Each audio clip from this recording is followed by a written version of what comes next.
Kesannya yang pertama adalah ini adalah langkah baik, langkah konkret yang dilakukan oleh LL Dikti Wilayah 3, khususnya untuk kami ya, PTS-PTS yang belum mapan gitu memiliki satgasnya. Jadi ini menjadi suatu kegiatan yang sangat efektif menurut saya. Jadi kami tahu langkah-langkah, step-step yang harus kami lakukan untuk membentuk Satgas PPKPT ya, yang tadinya berubah dari PPKS ke PPKPT.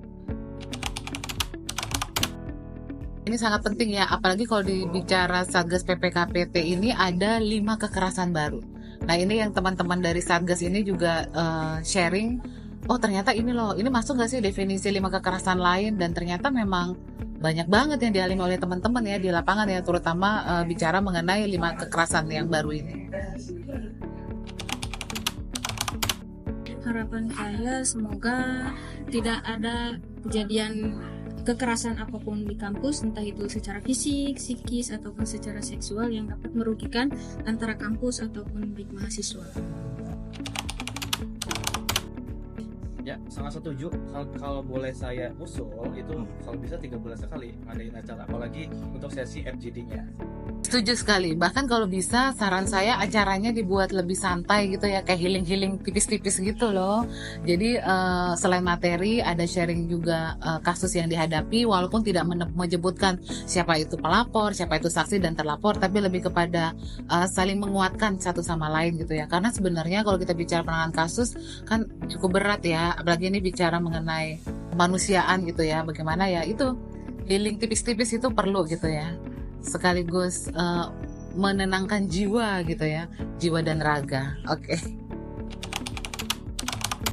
Tugas untuk Satgas PPKPT-nya itu kita harus selalu menyuarakan untuk jangan takut melapor, untuk tidak melakukan, khususnya kepada mahasiswa kita ya, untuk menghindari perilaku kekerasan secara fisik, psikis maupun secara seksual, sehingga tidak terjadi hal-hal yang tidak diinginkan di lingkungan kampus. Apalagi kita harus memberikan keamanan, kenyamanan terhadap mahasiswa kita di kampus khususnya.